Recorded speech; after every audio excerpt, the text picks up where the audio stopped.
దేవుని వాక్యము ఒక దృక్పథము వంటిది అని చూసుకున్నాం. ఏది కళ్ళకు పెట్టుకుంటే ప్రపంచం అలాగే కనిపిస్తుంది. వాక్యం అనేది మన కళ్ళకు దృక్పథం అయితే ప్రపంచమంతా కూడా దేవుని యొక్క దృక్పథంలో మనం చూస్తాం అన్న విషయాన్ని మనం చూసుకున్నాం.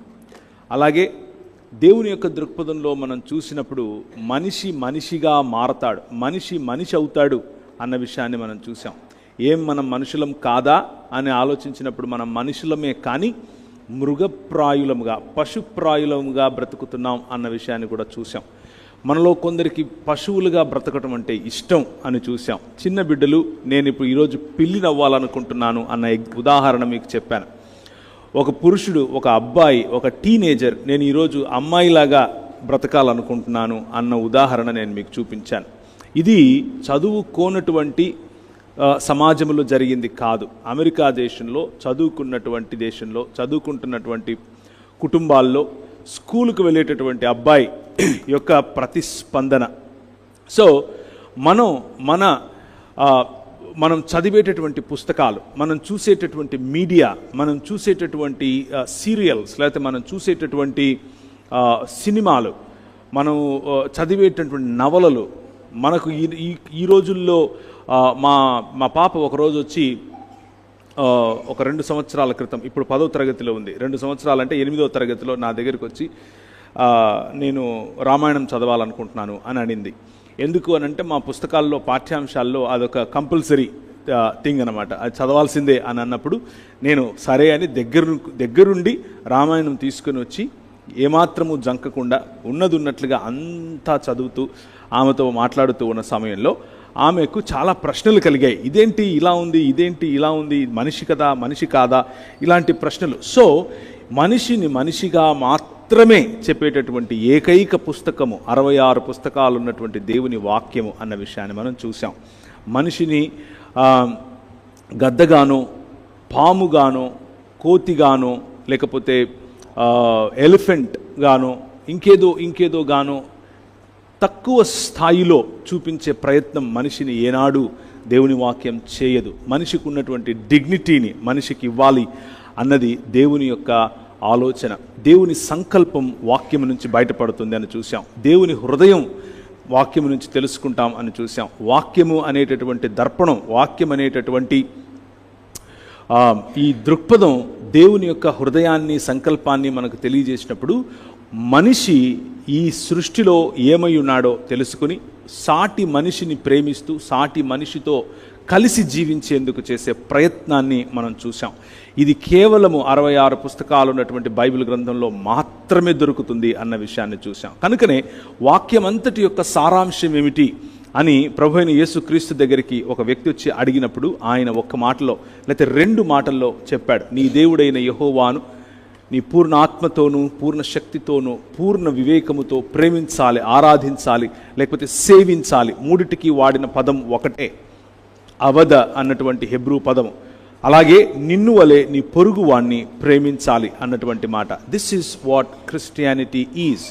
క్రైస్తవం అన్నది దేవునికి మరియు మనిషికి సంబంధించిన 2 రకాలైనటువంటి డైమెన్షన్స్లో ఉంటుంది.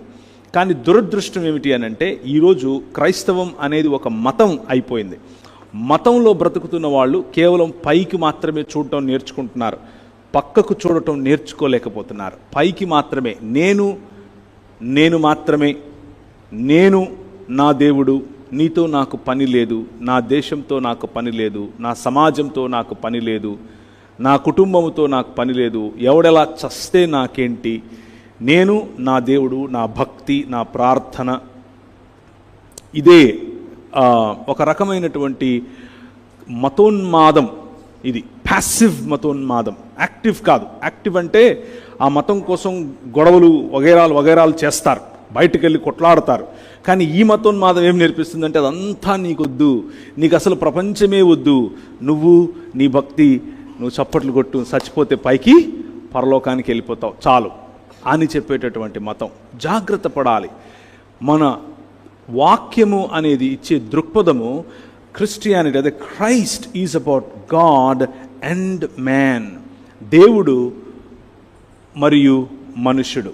ఈ రెండిటి యొక్క బ్యాలెన్స్ స్ట్రైక్ చేయటమే క్రైస్తవ దృక్పథం. ఆ దృక్పథం నుంచి కొన్ని విషయాలు మీకు చెప్పే ప్రయత్నం చేస్తాను.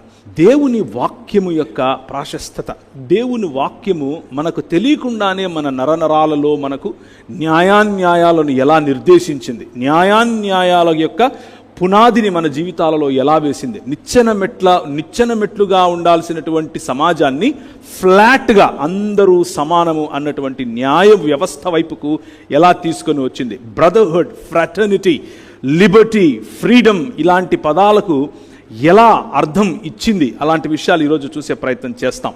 అలాంటి విషయాలు చూడటానికి ముందుగా లైఫ్, జీవితం అన్న విషయాన్ని నేను మీ ముందుకు ఉంచుతున్నాను. ఎందుకు అని అంటే, when there is no life nothing matters.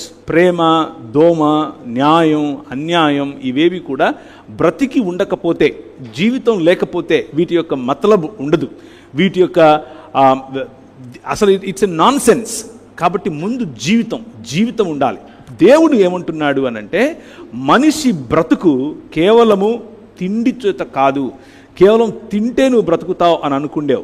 మీకు ఒక విషయం తెలుసో తెలీదో, మనం తిన్న వెంటనే మన శరీరంలో దాదాపు కొన్ని కోట్ల, లక్షలు కాదు, కొన్ని లక్షలే పెట్టుకుందాంలేండి, కొన్ని లక్షల సెల్స్ అంటే కణాలు చచ్చిపోతాయి. మనం తిన్న తిండిని అరిగించడానికి చచ్చిపోతాయి. అంటే డెత్ అన్నది మన జీవితంలో ప్రతిరోజు సంభవించేటటువంటి అంశం. మనం ఏదో ఒకరోజు చచ్చిపోతాం అని కాదు. బైబిల్ అంటుంది ఆదికాండం 1వ అధ్యాయంలో, ఈ పండు ఏ రోజైతే నువ్వు తింటావో ఆ రోజు నువ్వు చస్తావు అని చెప్తుంది. అంటే మువ్వత్తు వా మౌత్ అన్నటువంటి మాట వాడారు హిబ్రూ భాషలో. దానికి అర్థం ఏమిటి అని అంటే, you shall continue to die అని అర్థం. సో ఒకానొక రోజు సంపూర్ణంగా చచ్చిపోతావు, కానీ నిజానికి ప్రతిరోజు చచ్చిపోతున్నావు. నువ్వు యాక్చువల్గా బ్రతుకుతున్నావు అని నువ్వు అనుకుంటున్నావు, కానీ యాక్చువల్గా నువ్వు చచ్చిపోతున్నావు రోజు. Every day you are dying little by little. So నీ కణాలు రోజుకు అన్ని చచ్చిపోతున్నాయి, అన్ని లక్షల్లో చచ్చిపోతున్నాయి.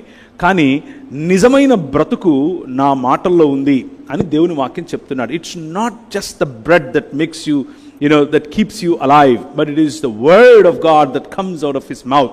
దేవుని నోటి నుంచి వచ్చే ప్రతి మాట మనిషిని జీవింపచేస్తుంది, బ్రతికిస్తుంది. కేవలం బ్రతికించటం కాదు, గౌరవంగా బ్రతికిస్తుంది, మనిషిగా బ్రతికిస్తుంది. ఆ బ్రతుకును గురించినటువంటి మాటలు, లేకపోతే మానవ జీవన ప్రమాణాలు గురించినటువంటి మాటలు కేవలము 66 పుస్తకాలు ఉన్నటువంటి బైబిల్ గ్రంథంలో మాత్రమే దొరుకుతాయి. మాత్రమే అన్న పదాన్ని మీరు గుర్తుంచుకోండి, ఇంకెక్కడా దొరకవు. సైన్స్, ఆంథ్రోపాలజీ, మీ ఇష్టం వచ్చినటువంటి శాస్త్రం తీసుకురండి, వాటిలో మంచంతా కూడా బైబిల్ యొక్క పునాదులలో నుండే వచ్చి ఉంటుంది. లేదు, మిగిలిన పర్వర్షన్ అంతా కూడా కేవలము లోక జ్ఞానం ఉంటుంది. అది మనకు హెల్ప్ఫుల్ కాదు. నేను చాలా ట్రై చేసి చూశాను, ఇట్ ఈజ్ నాట్. సో దేవుని వాక్యము మనలను బ్రతికింపచేసేది. దేవుని వాక్యము, దేవుని నోట నుంచి వచ్చిన ప్రతి మాట కారణం చేత మనం బ్రతుకుతాం. మన బ్రతుకులో నిజమైనటువంటి జీవం కలుగుతుంది.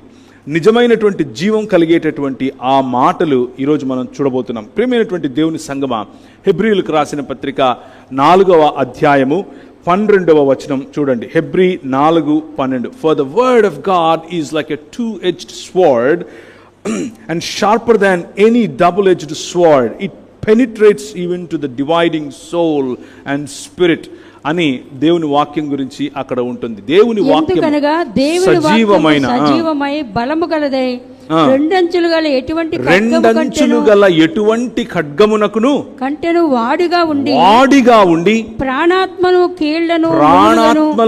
కీళ్లను మూలుగను విభజించునంత మట్టుకు దూరుచు హృదయము యొక్క తలంపులలో ఆలోచనలను శోధించుచున్నది. ఆదికాండం 5వ అధ్యాయం 6వ వచనం చూస్తే మానవుని యొక్క పరిస్థితి ఏంటంటే, ఈ మానవుడు వాడి హృదయములలోని తలంపులలోని ఆలోచనంతా కేవలము చెడ్డది అని ఉంటుంది. నరుల చెడుతనం భూమి మీద గొప్పదనియు వారి హృదయం యొక్క తలంపులలోని ఊహ అంతయు ఎల్లప్పుడూ కేవలము చెడ్డది యెహోవా చూచి.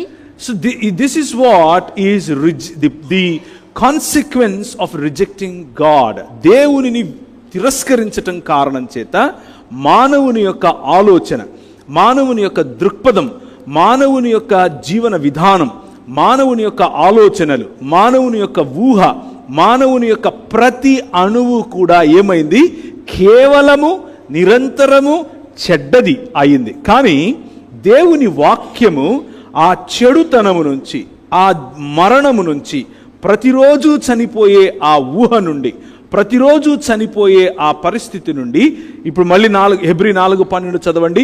మనిషి యొక్క ఆలోచనలోని చదవండి మళ్ళీ హెబ్రీ 4:12. వాక్యము సజీవమై బలము గలదై రెండంచులు గల ఎటువంటి ఖడ్గము కట్టెను వాడిగా ఉండి ప్రాణాత్మలను కీళ్లను మూలుగను విభజించినంత మట్టుకు, ప్రాణమును ఆత్మను కీళ్లను విభజించినంత మట్టుకు, అంటే కనిపించేది మాత్రమే కాదు, కనిపించని వాటిని కూడా